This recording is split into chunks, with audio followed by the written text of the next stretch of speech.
Papapasok lang po na balita, may nadiskaril pong tren sa San Simon, Cupang, Muntinlupa. At para sa karagdagang detalye, may ulat on the spot si Marisol Abduraman. Marisol?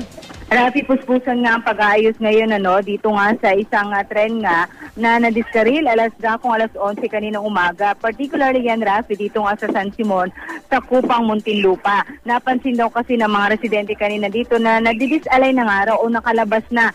Kung may imagine ho ng ating mga kababayan, yung gulong, kumbaga nakalabas na nga po siya doon sa riles. Kaya agad daw ho nilang pinahinto yung train. Sa punto ito, Rafi, masuri tayo at kapiling mismo natin dito si Engineer John Regulto, ang Division Manager ng PNR, na magpapaliwanag sa atin kung ano nga ba talagang insidente nangyari at ano nang ginagawa nilang operation ngayon. Sir, si Rafi Tima po, ano ho ang nangyari talaga dito sa ating tren? Sa ngayon kasi medyo extreme temperature tayo.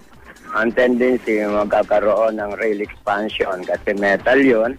Nagsimula po itong discarrel dito sa rail joints kung saan yun ang jump off natin. Pero po ang naapektuhan lang, bali 2 wheels lang, yung unahang bogie, bali 2 gulong lang naman. Alright, Rafi, pasensya na, kinuha ko na agad yung linya kasi minamadali na nga nila ito napaka-initin kasi dito.